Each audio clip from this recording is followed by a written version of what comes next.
I need toilet paper, toilet paper, toilet paper. I'm out of toilet paper, it's my corona. I need toilet paper, toilet paper, toilet paper. I'm out of toilet paper, it's my corona. Got to make a grocery run, well that sounds fun. Why am I out here risking my life? Corona, where's a goddamn parking space? Shit, I touched my face. Wait, I think I finally caught my corona. Stop it, don't be manic, go inside. No organic? Oh no, all GMO. Jesus Christ, now I panic, I'll die.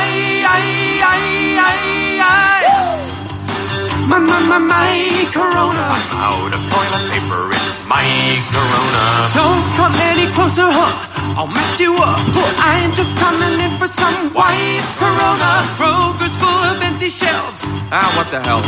Yes, I'm stocking up on boxed wipes. Corona, nothing's making sense. No more friends, no more basketball kids. Are home from school, it's raining too, and I'm losing my mind. My corona. My corona. I need toilet paper, toilet paper, toilet paper. I'm out of toilet paper, it's my corona. I need toilet paper, toilet paper, toilet paper. I'm out of toilet paper, it's my corona. When you gonna get to me? Is it just a matter of time? Corona, will I kill my family in quarantine? Yep. Or is it just a game in my mind? Corona, then there's Donald Trump. What the fuck? Why you shaking hands and keep telling us nothing's up? That we're gonna be fine. What? My corona. My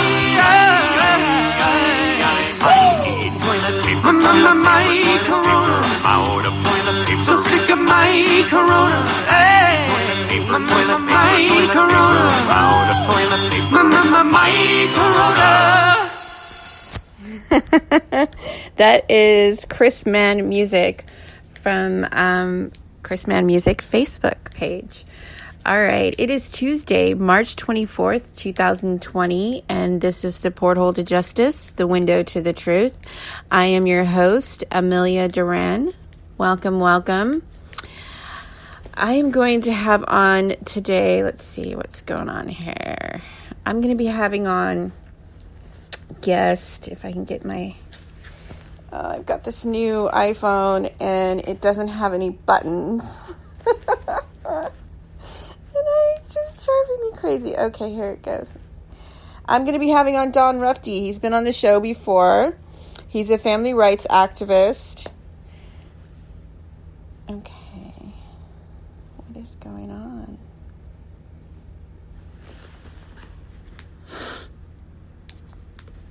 Stand by.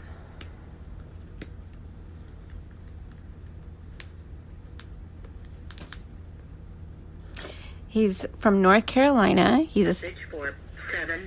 Oh, wait, just a second. 0794745. Anyways, we're going to be talking about COVID-19 today. It's a little different topic than I normally discuss with Don, but he's very passionate about this, and he's been an activist in the family rights movement. He's one of the founding members. Hi, Don. Welcome to the Porthole to Justice. You're live. Good. Welcome. Thank you so much for joining me today. Yes, I'm live and alive. Good to hear, right? Yeah, I think I'm one of the few people around who isn't scared of the coronavirus, COVID-19. Sorry, there's a background, a bit of background. Yeah, it's my other phone. I want to share some things with you, and I thought, well, how can I do this? And I thought we were going to be talking on Skype, so I thought, well, how in the world can I do that with the same phone? So I have my old phone, which I replaced recently, which works also because I have a hotspot in my new phone, and so I'm going to try to silence this thing. I thank you for accommodating me today. My son broke my device, so I'm... Yeah, I know you said that. Yeah. Yeah, that's unfortunate. Well, now, is that repairable? I don't think so. I think I'm going to have to replace it, but that's okay. It's about 5 years old, so. Okay, probably due. Yeah. Yeah, it's probably due to be replaced. So tell the audience a little bit about yourself. I know you've been on the program before, but we have a lot of new listeners. So you want to share a little bit about yourself? Sure. I am from North Carolina. I spent about 8 years out west after college. And then I came back here and I started a local newspaper in the greater Charlotte area, which I published for like 41 years until I retired in 2015. So,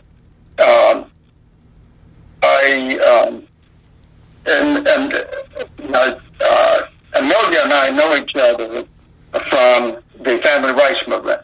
Yeah, and which you've been writing. Rapidly growing civil rights movement in this country, which Amelia's fans, I'm sure, are quite familiar with.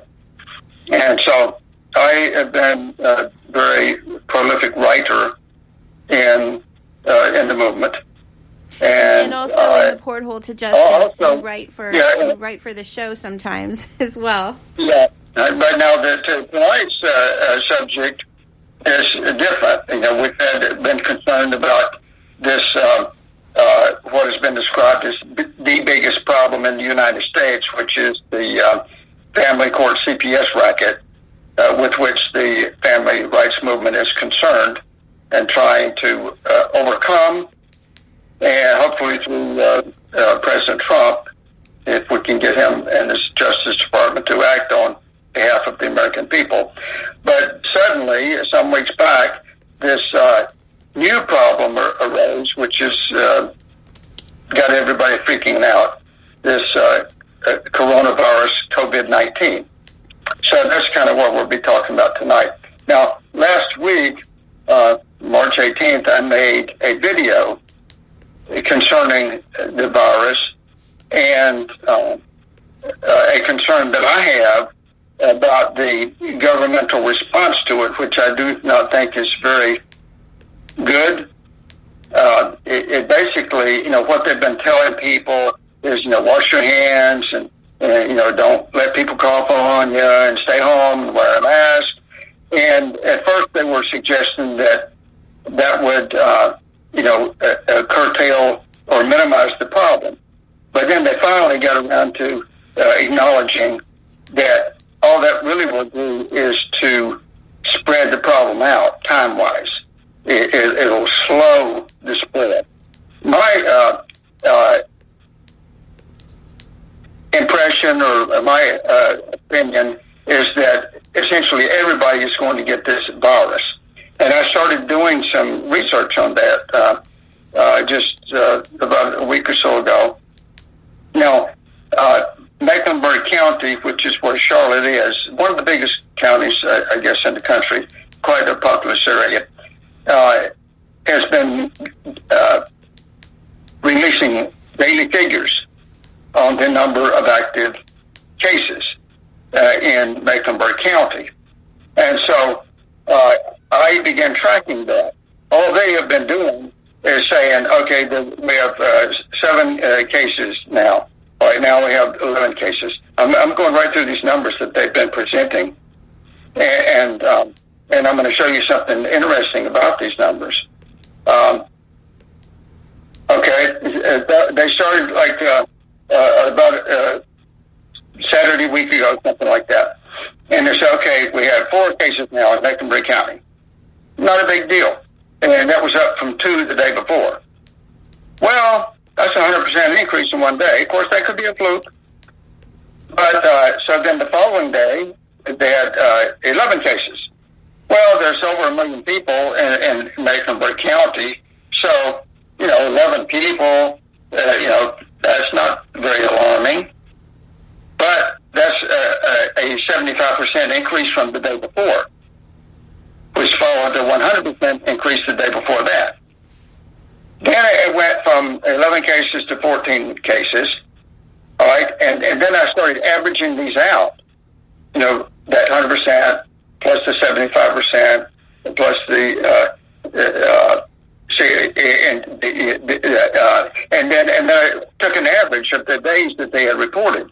Okay, so and it went like this. So first it was 100%, the average, and then 75. Then it went to 64%.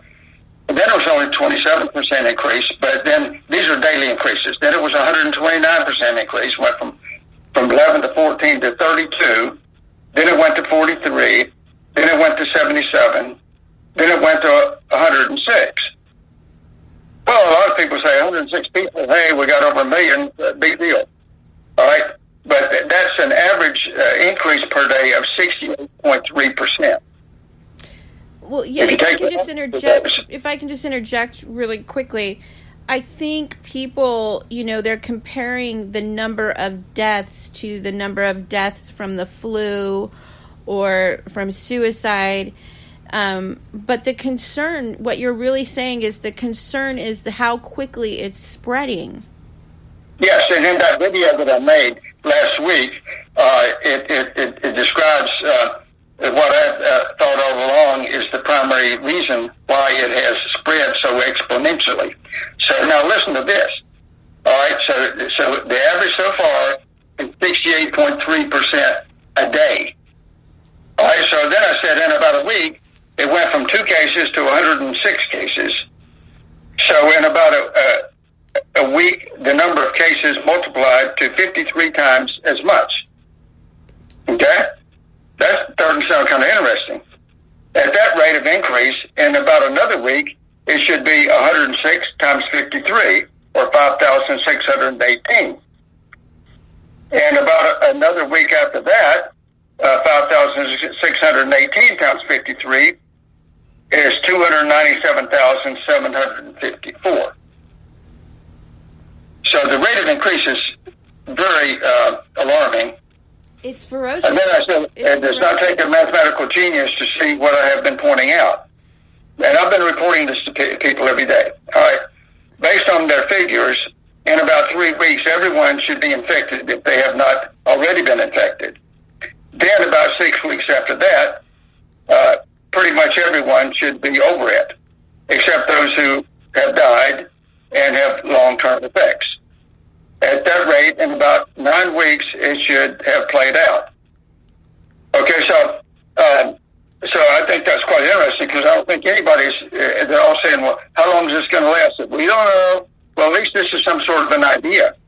But if you take into consideration the rate that it is spreading, and those are their figures. I didn't make up those figures. They're the figures that are officially reporting.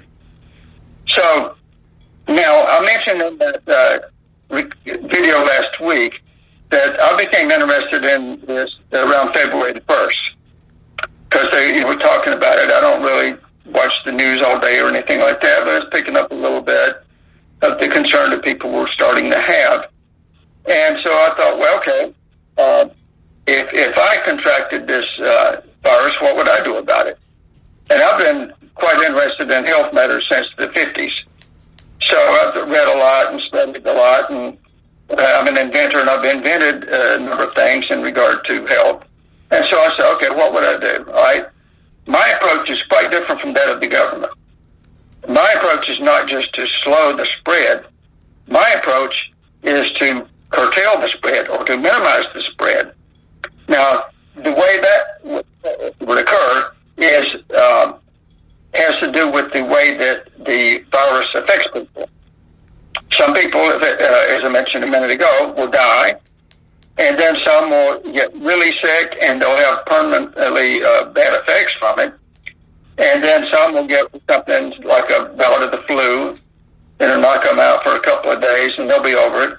And then some will get mild symptoms and they'll get over it. And some will get infected and they won't even know they were ever infected. Now, they may have in turn innocently infected some other people.